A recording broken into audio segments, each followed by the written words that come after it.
which stands one nation under God, indivisible, with liberty and justice for all.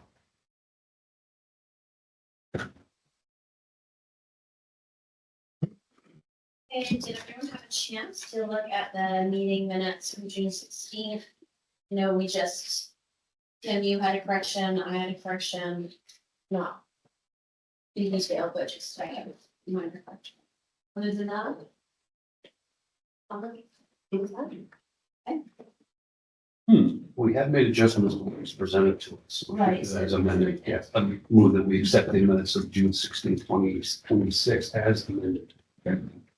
Here. Okay.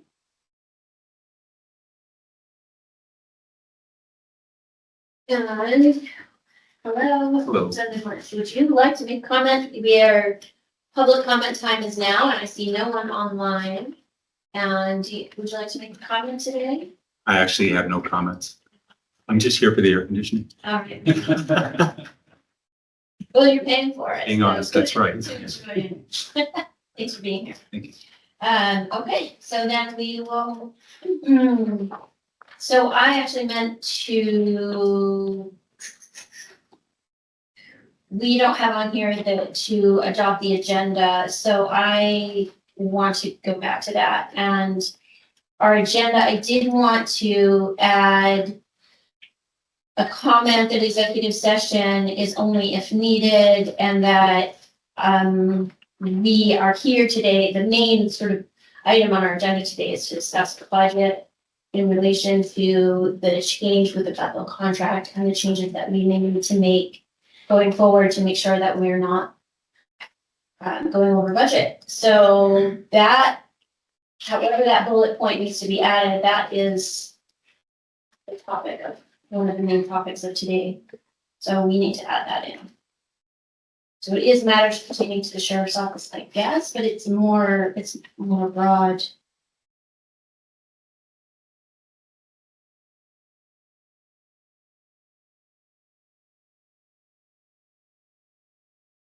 Budget changes. So with that, I guess we will adopt the agenda. Will the adopt the agenda as amended? Right, all those in favor?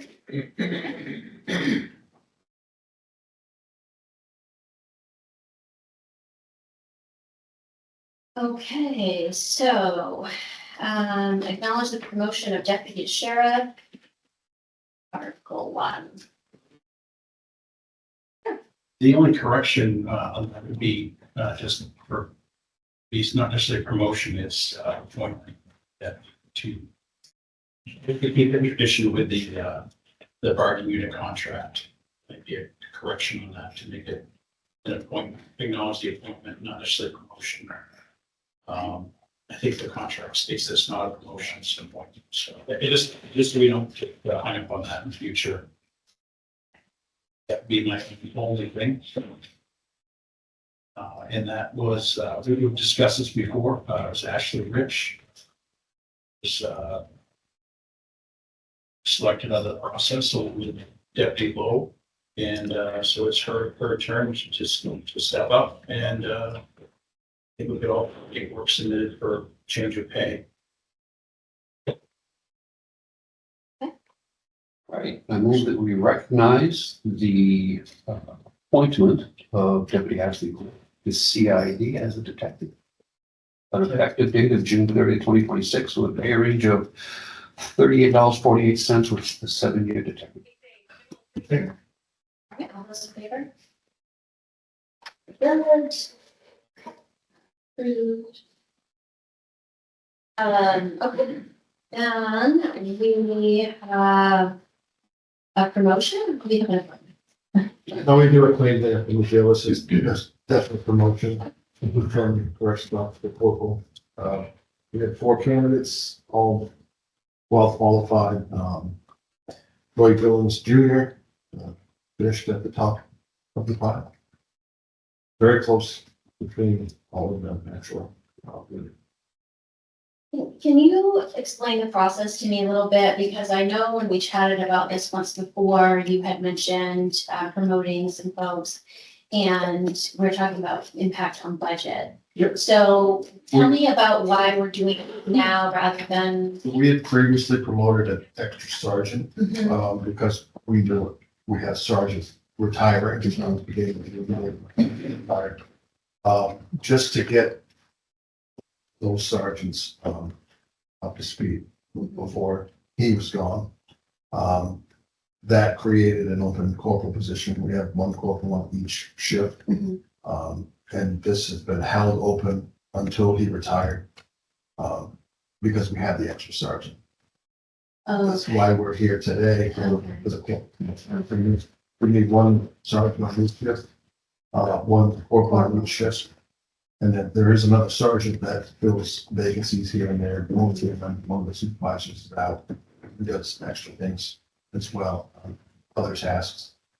As far as the process, it's a written test, oral board. We take in their training and experience and consideration, seniority, and there's one other.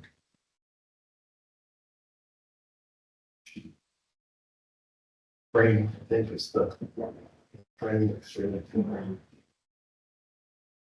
It's a big packet. It is, it really is. Very impressive. The training experience, work performance and evaluation, so their annual Oh, right, okay. evaluation is graded, and everything's weighted based on the union contract. And the total score.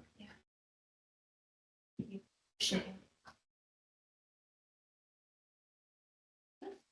I have a motion on this. Yeah, I move that we acknowledge the promotion of Corrections Officer Joey Billings Jr. to the rank corporal with effective date of July 19th, 2026, with a pay of $27.10 an hour, which is the 4-year step. Right, all those in favor? Yes. All right.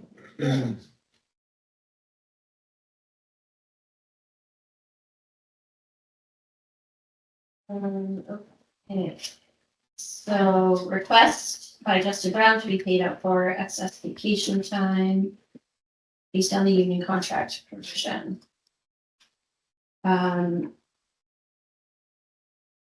So since this is based on the union contract, there's really no discussion here. It's a matter of, So they're granted, through the union contract, 1 year, worth of excess time to be paid out, in a payment upon their 1 week. request. 1 week, yeah, 1 week. okay, So moved. The assumption is that if not paid out, it would be lost. Yes, yeah. And I think there's more than that here that's being lost, but the contract allows them to get paid for one of the weeks. So moved. all those in favor?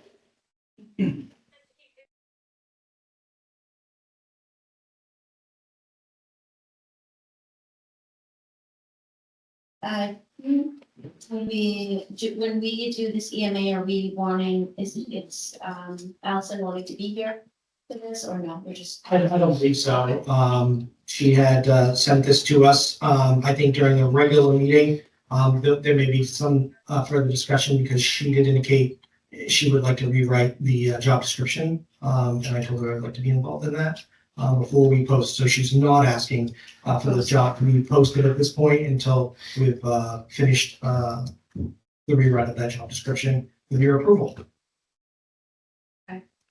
Great, and then let's just do this one as well, and then I can go back to the shark thing since it's in my hand. Do you want to motion for this? Yeah, I move that we accept the resignation of Cassandra Sussman. Effective date of July 6th. Okay. Second? All in favor?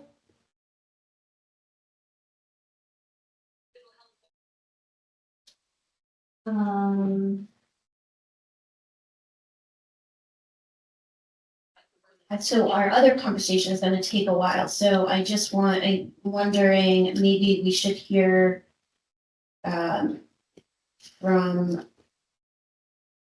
Tony on whatever updates you had. Okay, let's do that. So what I want to bring up is UT that we are working on Southbound Road. And we ran into a situation along with Black Brook up there and When the excavator went across from, we found that the road actually sunk about a foot.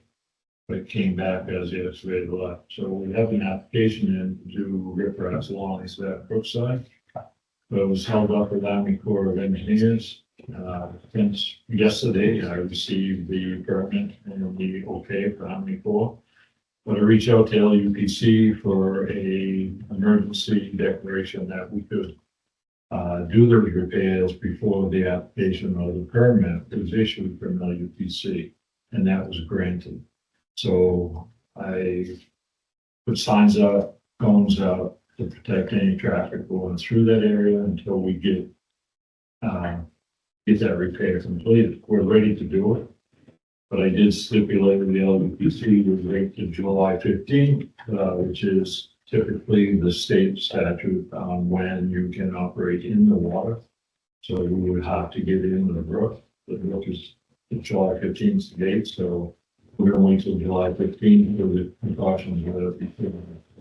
I just want to bring it to your attention that that is going on up there. So we expect paving sometime in August, and a section of South Down will be done for 2026.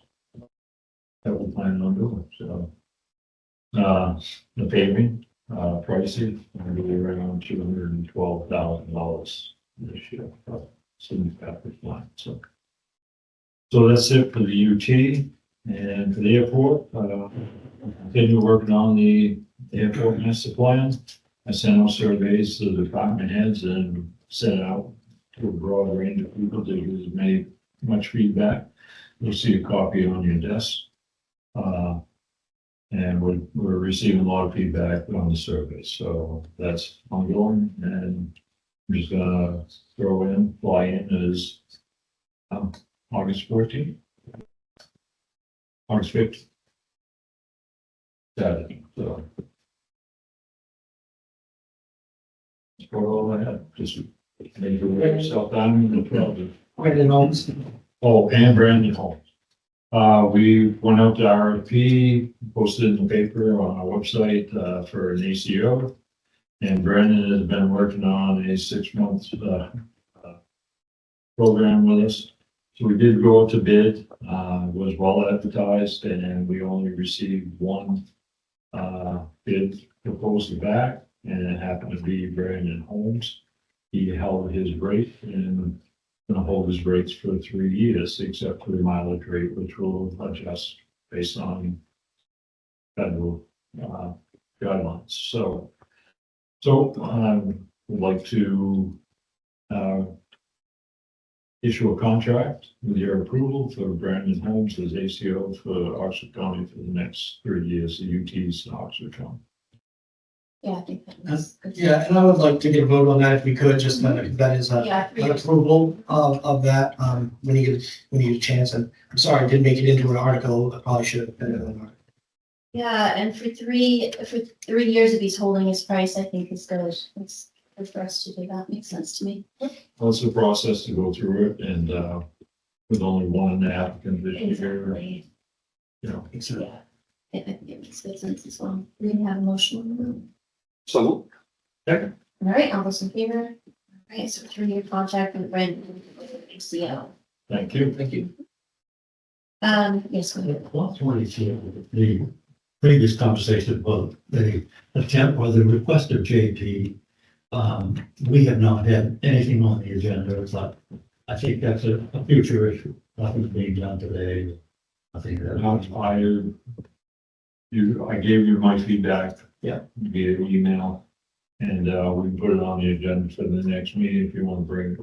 I'd like to give good notice for that, and so I'd like that to be on the regular meeting, for us to discuss. That way he can come back. He's got enough appropriate time, and I will make sure that he's emailed with the agenda so that he knows that it's on the agenda. Right, because, and I think he did say that's what he wanted as well, just to come to him. Yep. Okay.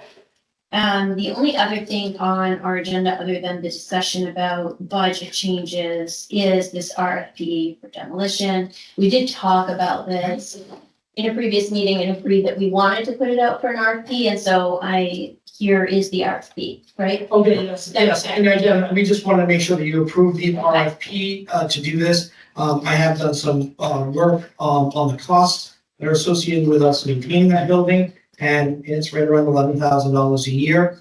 We've owned it for the last, 3.5 years. So going into this, season, if we can get a reasonable price to tear it down, that is gonna be my recommendation going forward. So, but of the 11,000, we've been heating that building, which we do not need to do. We've been heating a building for 3 years that we plan to tear down, which is silly. So with how much of that 11,000 is heat?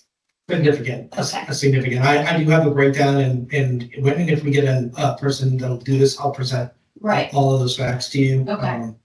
So, yeah, and I guess just part of our conversation that we're about to have about overall budget, we may not have it in the budget to be able to do this work, but I still think we should put it out for RFP. I do think it's a danger to have the building there.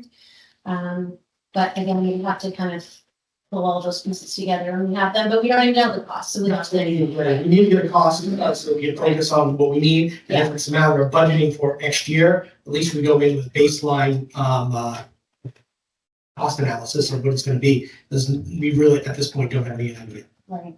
So we did vote previously to put this out to RFP. Do you want another vote since it's in front of us today with the actual language? Okay. In front of that, just wanted to make sure that you were aware of what we had for a formal proposal of RFP, and as long as we're agreeing on that, I'm good. Yeah, and I liked that there was two different scopes. Yes, the alternatives, two different alternatives. I think that's good. Great. Thank you so much. I appreciate the update on that.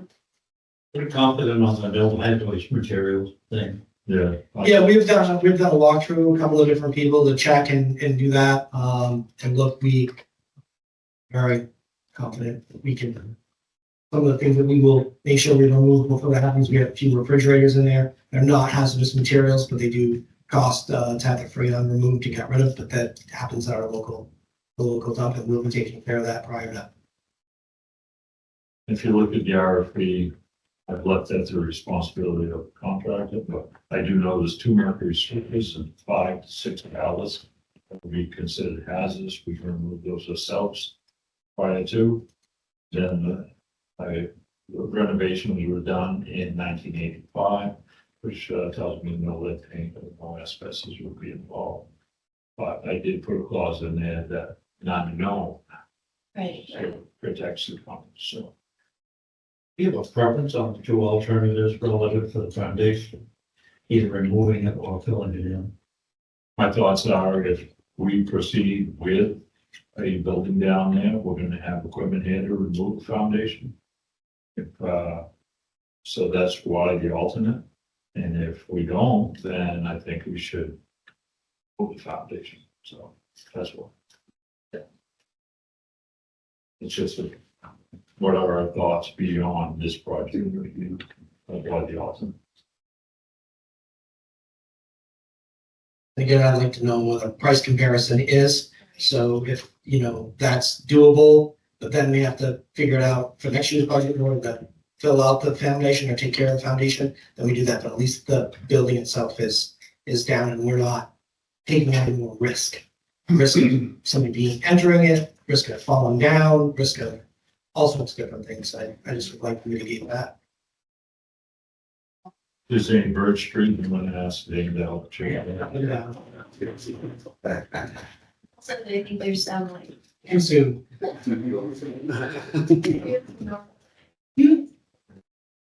Okay, so unless anyone sees anything different, that actually takes care of all of the items on the agenda other than our sort of big conversation today around budget. So who would like to start? I can start at least by passing out a spreadsheet that I have here. I gave it. Okay. Yep. Oops, I gave it to the administration. We had one. Okay.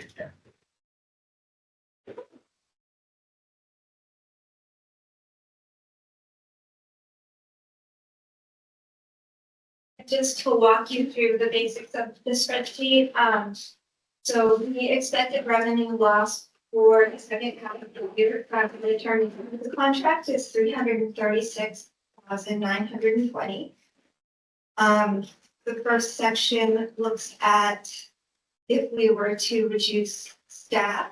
The staff listed here are the 4 least senior staff, from most senior to least senior in order. The second section is the costs that we would have to pay to terminate staff.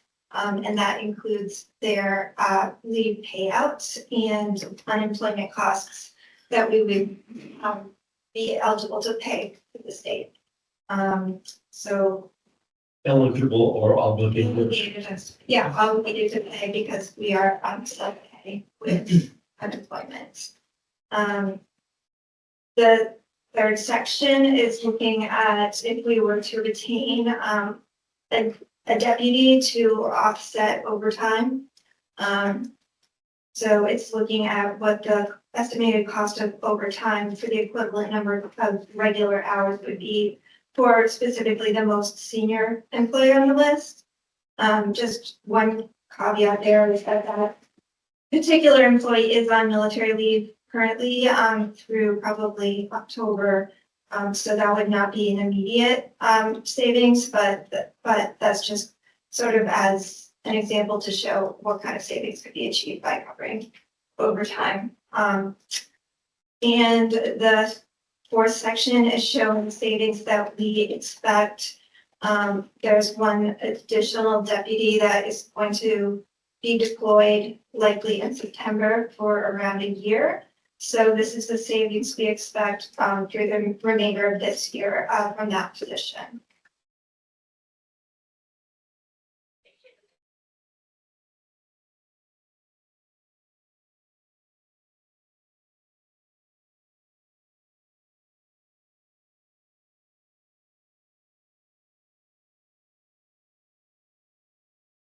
So one of the things budget wise with the sheriff's department that I looked at, and I think I have been talked about in the past, is it's not necessarily what our original plan was for this, but we are going to show a very good savings or projected savings in our vehicle line with the sheriff's department. Right now, the total cost or the projected total cost for us, not counting for repairs, is total cost would be $185,821 as compared to the budgeted amount of $475,000. That leaves us a projected savings in that budget line of $289,179, which is $48K short of the revenue shortfall of $336,920. If you factor in the cost of laying off those deputies, which would be right around, I believe you had said, Lindsay, was right around $90,000. Yeah. $90,000. You're starting to get very close to cost versus savings. If the numbers stay within the budgeted and the projected savings, the overall sheriff's budget with these two competing line items, you may save money by not laying them off. Well, Or you would be on the positive side of the budget, not the negative. So it wouldn't be over budget. The other point too, we're still looking at, with Mexico adding the 4th deputy there. So that would reduce that number. Again, having a deputy, two deputies on active duty at the same time. Even for usually 400-day work, so we go on until next year, late next year, probably October of next year.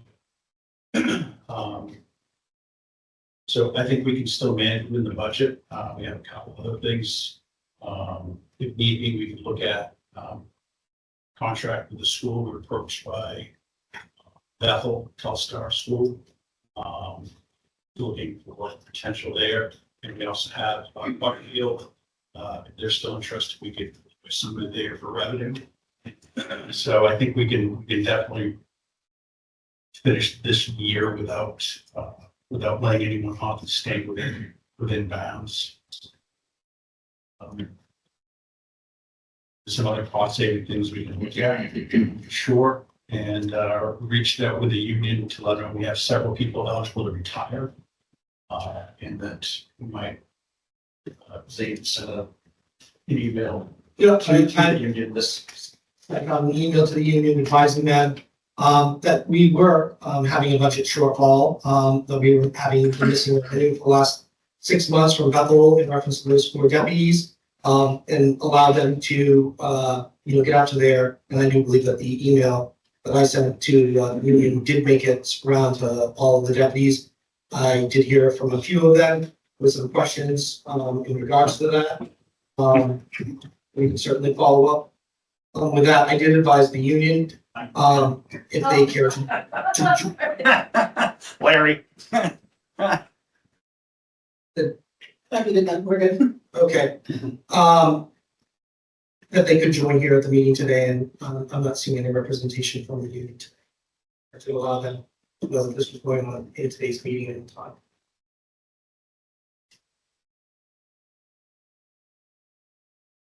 Only to the 4 identified.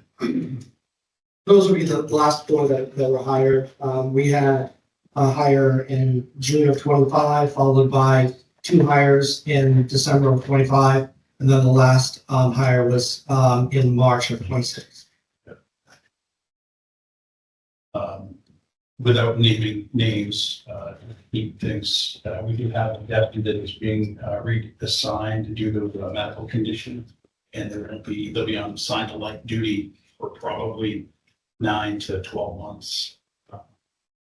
So they won't be on patrol. So, but we still pay them to assign them to some administrative duties for looking at between 9 and 12 months.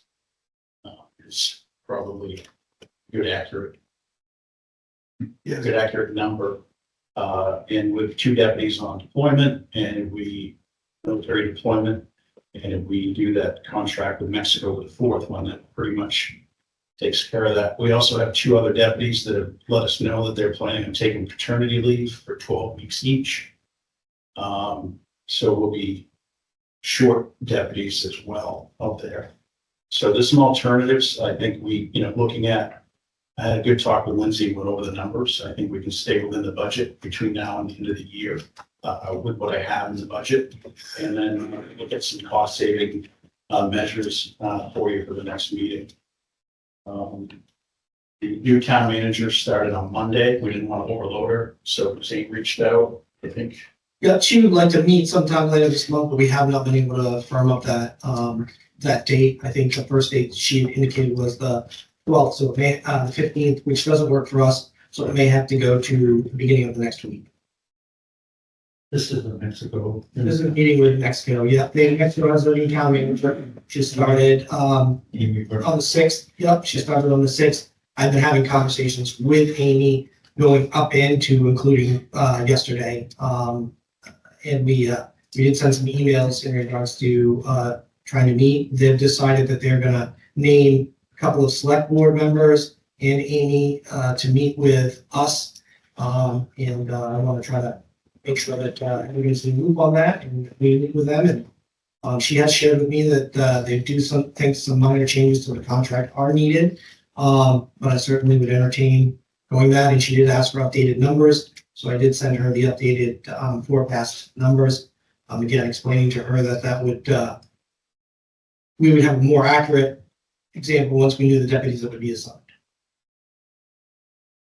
Given her background as a town manager and as a county administrator, does Franklin have any enhanced service contracts with the sheriff there? I think Franklin is one of the counties that doesn't, but I'm speaking very lightly about that because I don't know for sure. I do know that a lot of the counties do have these contracts. I know that in talking to FOP, that they went through this very same situation in Hancock earlier this year. They had a town there that eliminated their enhanced patrol, which was one dedicated deputy. So they had to deal with that. And again, that's information from FOP Union. When I issued the letter to them outlining our concerns and our problems with the budget shortfall. I think she comes in with experience in Oxford County as well as Franklin. I think she does, and from what I'm reading from the town of Mexico is that the voters approved the budgeted amount. I do not know what that budgeted amount is, and I know probably they figured it on our older number of 168, 466, 22. However, again, the passing of that budget indicates that the constituents of Mexico want this enhanced coverage. Again, I don't want to speak for the select board or for Amy or anybody. I want to get up there and get a meeting in for them and see exactly where they stand. And I have been trying to expedite that meeting. So I understand perspectives here. I feel a little bit from Lindsay and Zane that our position should be safeguarding the county budget. And to, I feel like as this is presented to us right now, that you're kind of making this assumption that we're just gonna all of a sudden expand our deputies.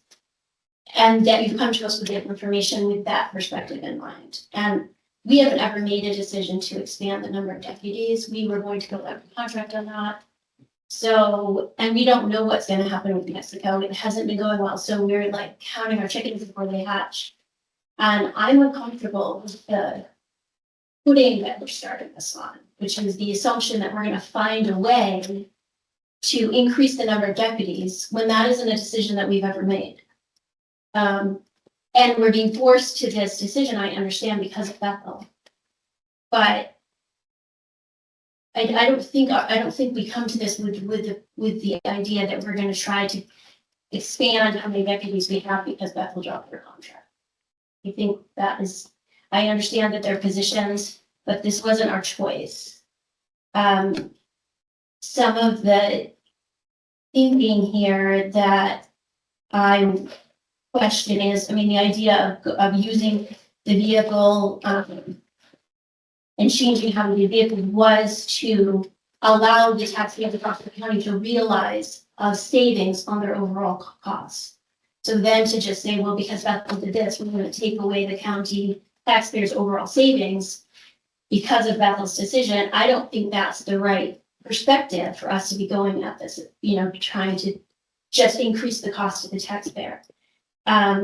Because when we made this contract, we said, and when we've talked about these contracts, we have said, but for this contract, we would not have XYZ. So if then we go back and we say, well, just kidding, we're just going to take that on anyway, then what was the point of our original comments and our original position, I would say, in contracting, saying that these costs we're taking on for Bethel exclusively. So now that Bethel has backed out, I don't think that our position becomes, okay, well, you taxpayers of Oxford County, you now have to just take it on. That to me is the wrong starting point for this discussion. Well, what I'd say to you too is that we've got to look at this in a real perspective, is this is for the safety of the citizens of Oxford County. Well, that's the most important Which thing. we could, and that we could have 21 or 30. Well, I know, but the position is that, I have a budget. I have forecasted that I can remain within the budget through this calendar year. Sharon, when have you stayed within your budget in the last 4? I think we've done a pretty good job with the budget, staying where we need to be within the budget. Have you stayed within your budget in the last 4 budgets? We've come pretty damn close each time. But we haven't decided, the part of the thing too is that, I'll remind you too, that the county commissioners gave a raise midterm that wasn't budgeted for on my budget. They've done several other things that have done that. But we have an opportunity with revenue to offset this with positions we have. And we weren't planning on deputies being deployed for a year, but that happens. And potentially we have other deputies being deployed next year, the way the military works on a 4-year cycle. So we're not necessarily adding new positions, and we can drop them through attrition. But we also have a study going, and I cannot see how we've lost the Dixfield Police Department, there was 5 patrolmen. We lost Mexico, which was 5 patrolmen. And we lost Bethel, which was 5 patrolmen. So there are 15 police officers that have dropped out of law enforcement coverage in the county. Still Mexico and Mexico, Dixfield, and Bethel all at one time had 5 officers, full-time police officers assigned to the county. So we picked up that extra. And I'll also remind you, it wasn't too long ago during the epidemic, the whole county shut down. Everybody went home except for the deputies and the corrections officers. We were the only ones out here. So there's some opportunities to look at to raise the revenue, to offset some of this, and still come in with a budget at the end of the year. If you want to lay people off, I think that's looking at it from the wrong perspective, definitely. Chair, in response to your questions and the chair comment, I'd like to get clarity on the sequence of steps. This appears to be a step 1 option to stay within the last 6 months of the current budget. Step 2, we've got a staffing study, which we haven't fully authorized yet. Step 3, we have a budget coming up in the fall for calendar 27. Are we making a commitment, Madam Chair, to permanent staffing levels we currently have, or are we simply saying this is step 1 to make sure that we have at least a planning process in mind and in developmental stages to stay within our budget for the current year? Is that, am I asking you and Tim, is that the gist of this proposal? This is a way of assuring our taxpayers from the companies that pay us that we can live within our budget for this current calendar year, second half only? Or are we making a longer term commitment in terms of staff? So I have a couple of comments. I've never heard anybody say increasing our numbers by keeping these 4 deputies. It's everything I've heard has been through attrition. We would have the same number of deputies we've approved now, but through attrition, and we're going to have attrition. We always do. And we're looking at, it's not personal, but we have an election coming up, and I don't think, no matter which way election falls, we could lose 1, 2, maybe 3 at the most, maybe. And we have an ability here to hang on to some of these people if we can find the money. That instead of having to go out and go through another hiring process, we've already got them on board. I'm concerned about the fact that we have a deputy going a year deployment. The other one's in basic training now. Yes. Where is he in basic training? He's headed off to his AIT training in Virginia. Yeah, he's just from Fort Jackson.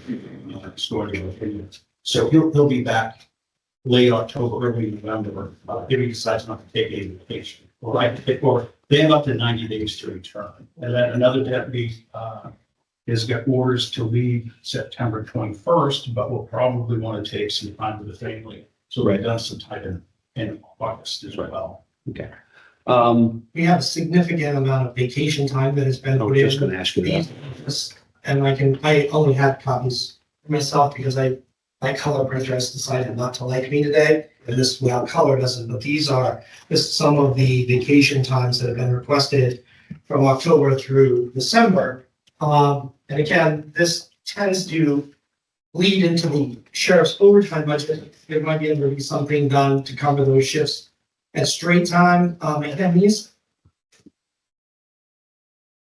Sorry to interrupt. Oh, no, it's, you didn't interrupt. I was just going to ask, I literally was just going to ask you to produce that, because we talked about it.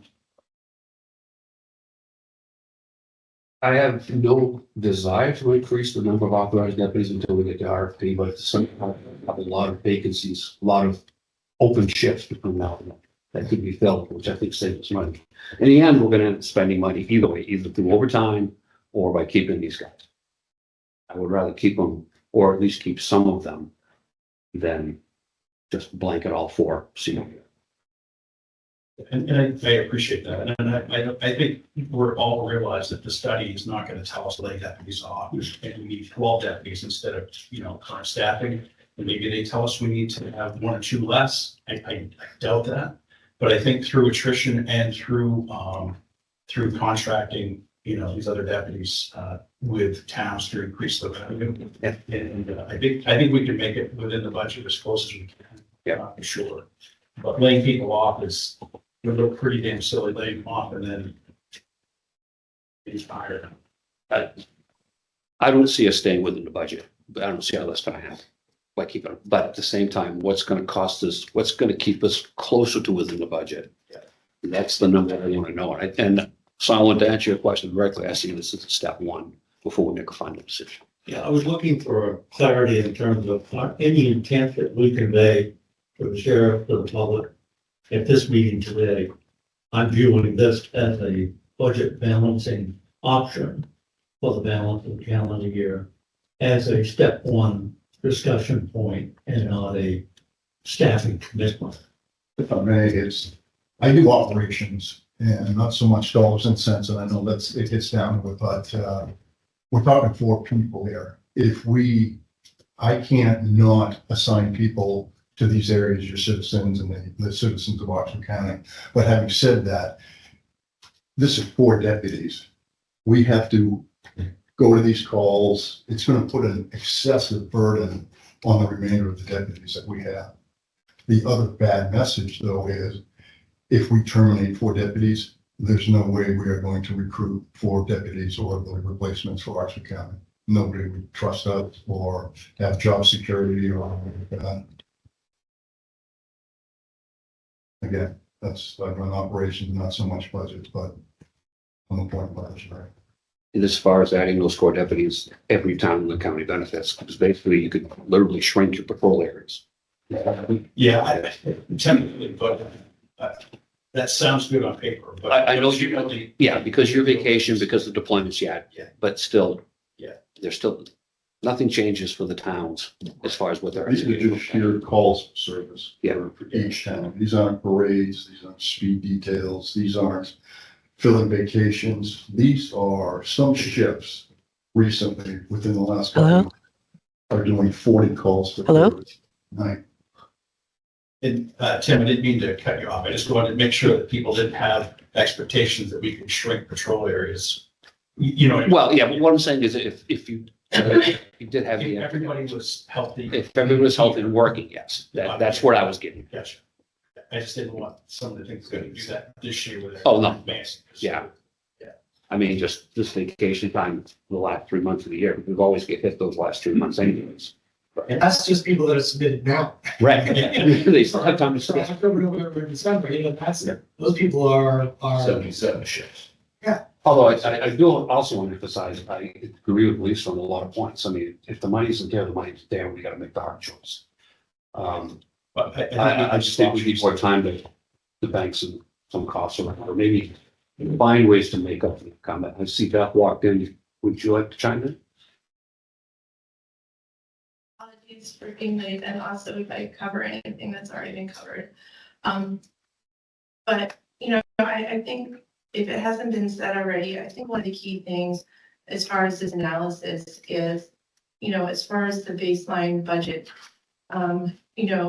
the deputies we budgeted for Bethel, are not the ones who would be up first for being laid off. So we will never be even on the budget because the deputies who would be up for being laid off cost us less money than the deputies who were assigned to Bethel.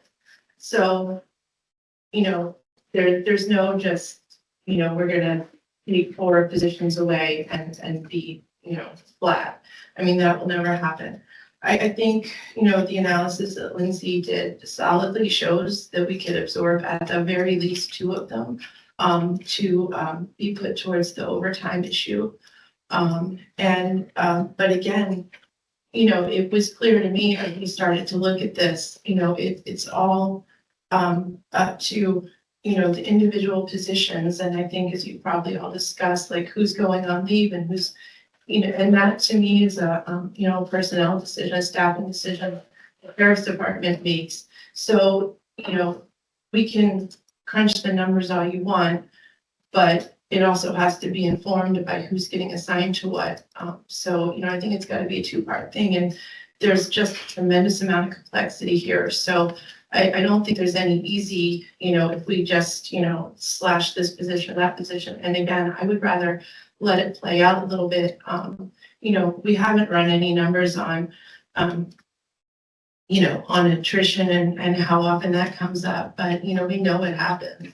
So, again, I would much rather wait and see than, doing a quick knee jerk, let's cut this position and end up having it cost us money in the long run. So that's where I come out on this after having looked at the analysis. I respond to Deputy Urquhart's comments after my comment. I was thinking of step one as a fiscal.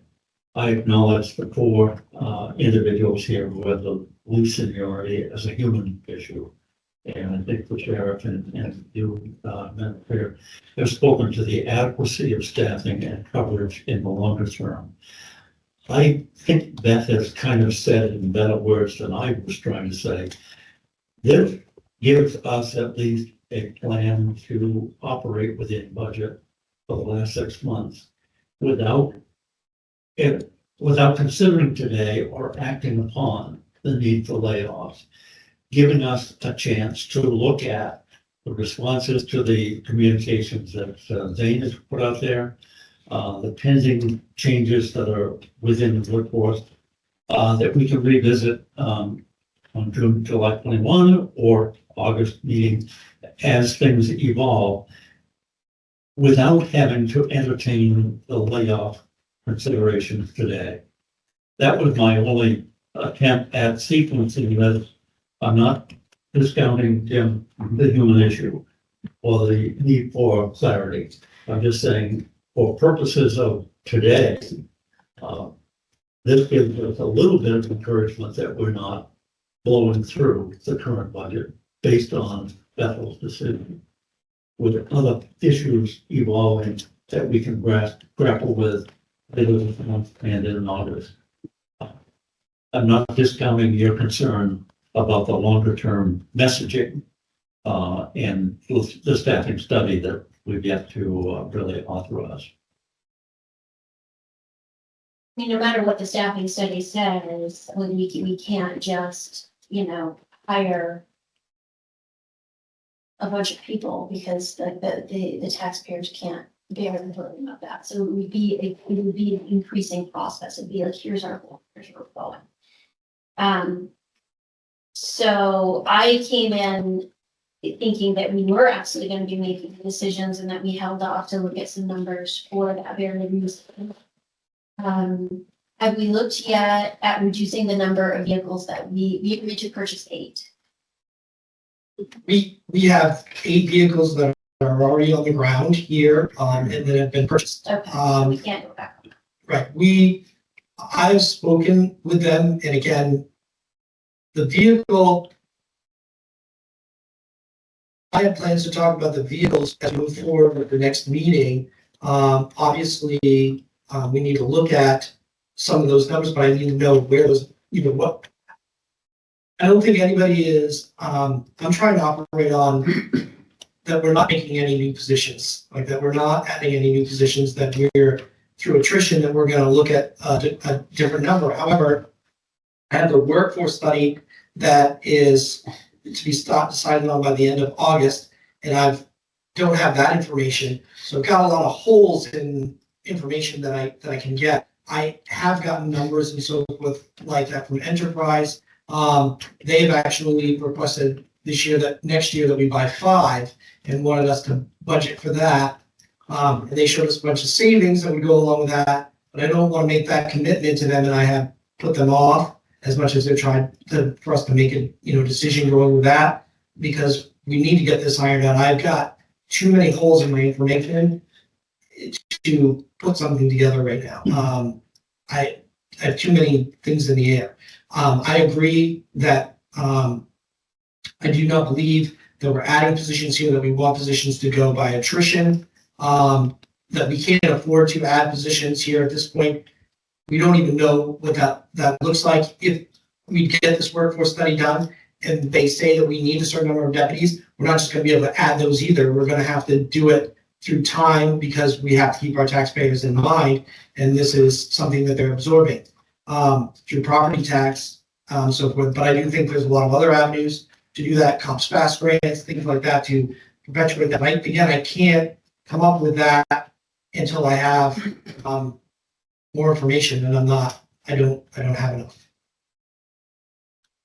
The other thing I'll say too is I think the constituents, the taxpayer of the county would rather see one less road paved than laying off a police officer that's gonna protect them. There's some other things. Don't pay, most of the UT pays roads. But, yeah, That's a totally separate budget. I was letting you know, just saying that there are other things the county would, the citizens would probably rather see us go without than to lay off people within the county. So I want to just make it clear that I don't want to lay anyone off either, but that wasn't my decision, right? That was Bethel's decision. Bethel essentially laid off, like they did previously, they said, we're closing our department. That's what they said to us. So, you know, if we then have to look at our numbers and lay people off, I don't consider it that Oxford County has been unfair or in any way devalues our employees. We value them. But we made an agreement with someone that said, but for this contract, we wouldn't have these employees. You know, this is the agreement we made. Some of this, I think we're carrying too much risk to keep all four on. It's too much risk to our budget. The impact is a lot.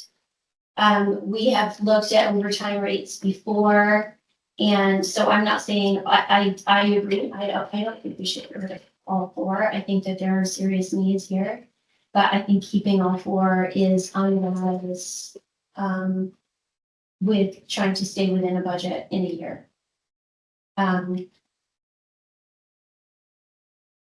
We have looked before at overtime and when you compare some of the other costs that Lindsay did for us previously with the idea of how much insurance and all of those ancillary costs are to an employee, those definitely offset some overtime because those costs are per person, not necessarily per hour. And they're a lot. So I think, you know, what the numbers we have here are showing us that we can keep, if we have two with plugging some holes and no matter what, you know, we have some costs. I mean, Beth brought up the fact that we're, if we were to lay off 4 people, they are at a different salary than the people we're keeping. So the hole is never filled. I will also add to that and say there are going to be some costs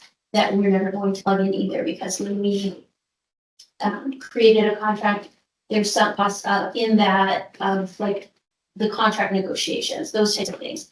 Those are already things we've paid that they were paying sort of on a basis into the future, but we've already had to pay that up front. So we're never getting that back either. So even it, you know, so for many reasons, we're never making up the money. I understand that, and that's the reality of this. I think the reality of this also is showing us what we're taking on for risk, as you know, we are talking with Mexico, who has, you know, given us every indication of pushback on the idea of a contract. And if they walk away, you're looking at this all over again. And I think that it's important for the board to consider that, like, keep in mind what we're going through right here and realize that that's a future risk that we're putting ourselves into. And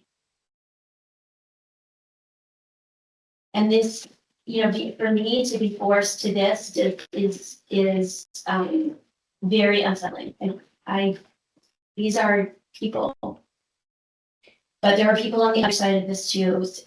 So I have to hold on to that. You know, when we go over budget or when we raise taxes, they don't call the sheriff. They don't even call the treasurer. They call the county commissioners.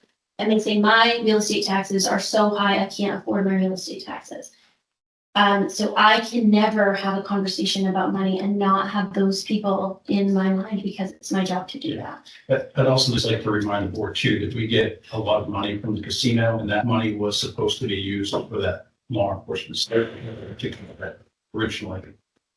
So there is a casino reserve fund that we needed to dip into that originally was set for to defray the costs of some of the law enforcement coverage in the county and to offset property tax. So I think we could make it within, we could make it to the end of the year for sure. See what the study is and give us an opportunity to look at offsetting some of the revenue by Mexico contract, school resource officer, and then we also can look at some of the things we have with Operation Stone Garden and funds there that we have not used yet, that we could contract a deputy with some of that as well. So there's some options out there to offset this revenue for sure. And again, with 2 deputies on military deployment and potentially a 3rd one coming up next year as well, then we're not going to have enough deputies. So laying them off is probably not the smart move. So I think Solomon said step 1, and for the next couple of meetings, we should be able to have some better answers on increasing revenue, and we'll sharpen the pencil on expenditures between now and the end of the year as well from some of the other budgets. So.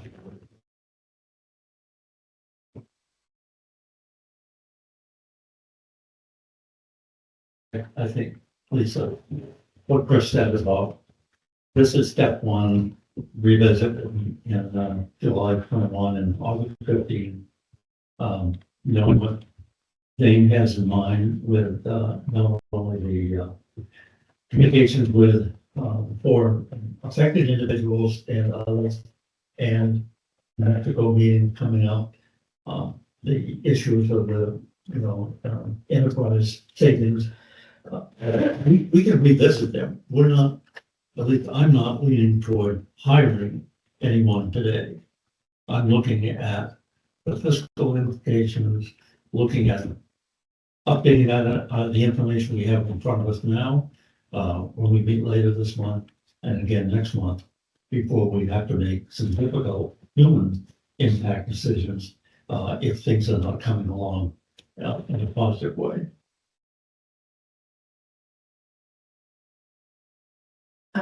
I feel like everyone's sort of talked around it, but when we're looking at the workforce study, I feel like the general assumption is that it's going to tell us that we need additional deputies. I don't think there's any sense that we're going to get a study that's going to tell us that we need less personnel. And again, I think that goes to Jim's point that, obviously, at some point, do we want to go in that direction with additional personnel? If that's what the workforce study tells us, and that's something that gets budgeted in future budget years. You can't, it looks really bad to lay off and then to hire. So I feel like that needs to be part of it. And if we all agree that there's no way a study is going to come back and tell us that we need fewer people, I think we need to keep that in the calculation of what actions are taken. So as far as in long term, because yes, there's a short-term budget hit here, but there's also going to be the need for a long-term plan potentially. And I think we need to consider the long-term, in the mix with all of this. I have a question, either Beth or Lindsay. If we were to dip into the casino funds to cover the cost, do we know how much that would be? Would that be the numbers that are outlined here? Well, And what I'm saying is just finish this fiscal year out. so the replacement money for the lost revenue. Yeah. So, it's a moving thing because we can go over budgets, under budget. Right. But the missing revenue is $336,903. Right, the number that was the top, yeah. And that money is in the casino. That there's $1 million something. Around 3 million, but we are going to be drawing 800,000 from the casino fund this year to offset expenses. So about 2.2, somewhere in there, yeah. We've also mentioned the casino money for the purpose of long-term infrastructure. Yeah. Right. It's, and this, you know, I mean, to be real, like, I also have a plan for the enterprise money.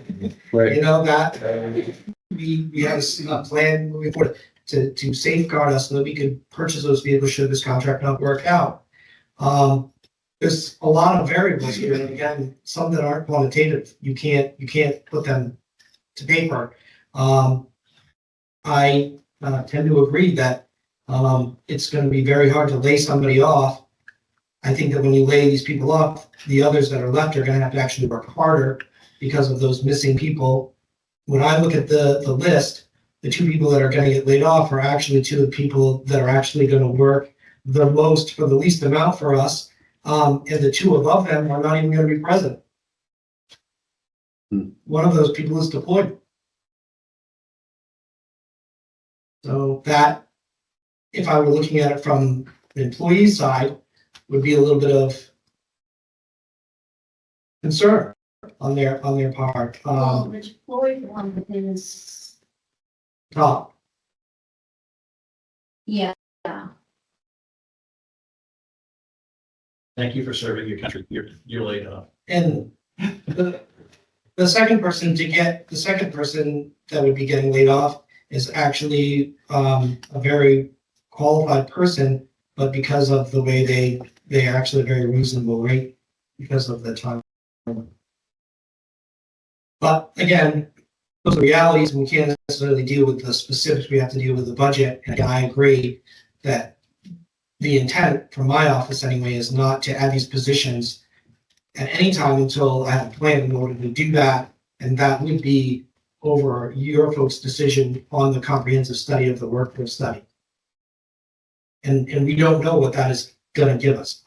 We can all surmise. And I would agree that I don't think that from the initial conversations I've been having, I actually received an email that broke some of this stuff down, and none of that indicates that we're overstaffed. I just want to circle back to finish Tim's question, though, as to whether there is sufficient funds in the casino fund, and the answer is yes. So at the end of the day, there is a path forward here to cover these costs without raising tax revenue.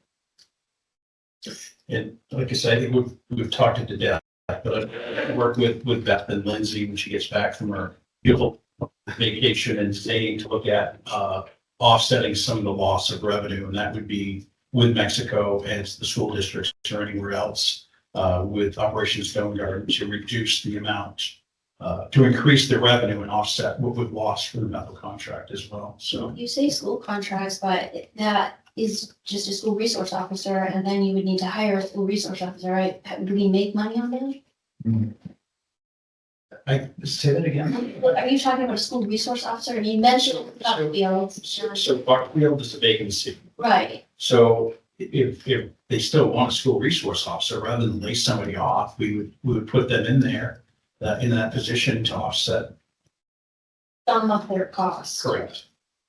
We've had a preliminary request from Bethel Telstar, and I've also received a preliminary request from SAT 17 for one, and I haven't been able to respond to them because it's been Which school sends 17? the superintendent from SAT 17, the superintendent from SAT 17 sent me an email requesting costs from me associated with the school resource officer. Again, very preliminary. Right. Haven't got back to him. Same thing, I haven't had any direct communication with Telstar. Again, these are things that always move. These are things that are always moving within this agency. And I am looking to try to give you folks some predictable data. The best predictable data that I can give you is like what Beth said. I know that I have casino funds in a reserve. I know that I have a projected savings in the vehicles. However, that's not necessarily money I really want to spend. But I also know that it is there for a reason, and maybe this is that reason. And we continue to move forward. Again, I'm not talking about adding deputies here, but I think letting people go through attrition may be a better idea for us as a whole. And I'm not just talking about deputies, I'm thinking about the county and what that means to us. Those are some of my feelings. Thank you. We know our marching orders for the next meeting. Yeah, so would you be able for next meeting to tell us, who, if you could put some of these people into school resource position and what the dollar amount would be attached to them? Yeah, I don't know if we can make it for the next meeting, for sure. Not all the information, but I'll have more information for you, by the next meeting. And I'll work with, Aaron. But let's be on, it might be difficult, to have some hardcore numbers for the next meeting, but we can have some, numbers as far as revenue offset and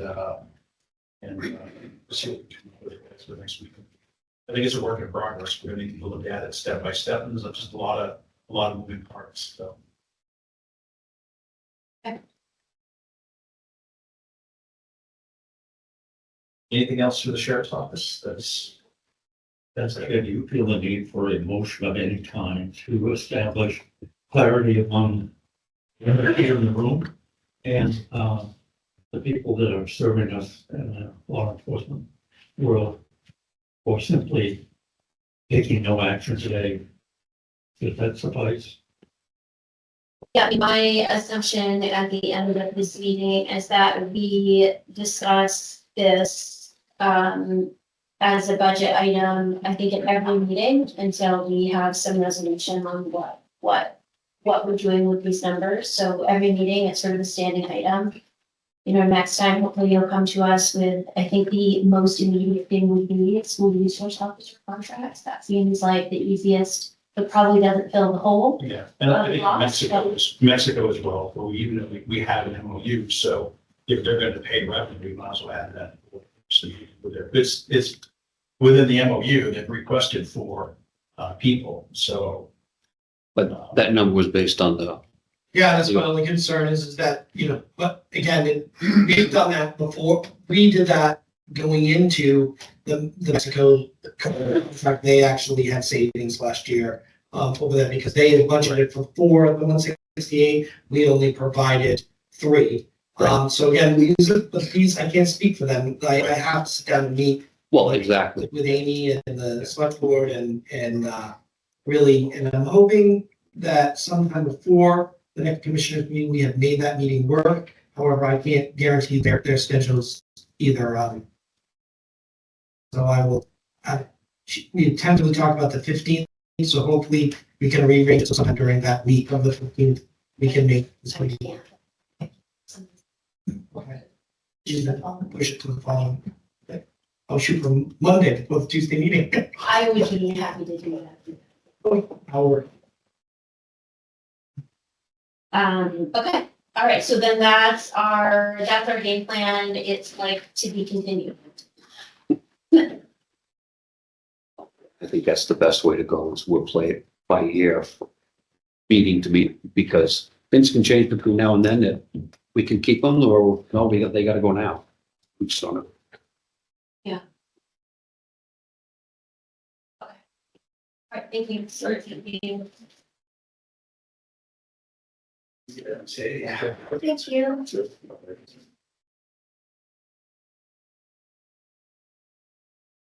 All right, that's everything on our agenda unless someone has anything to add.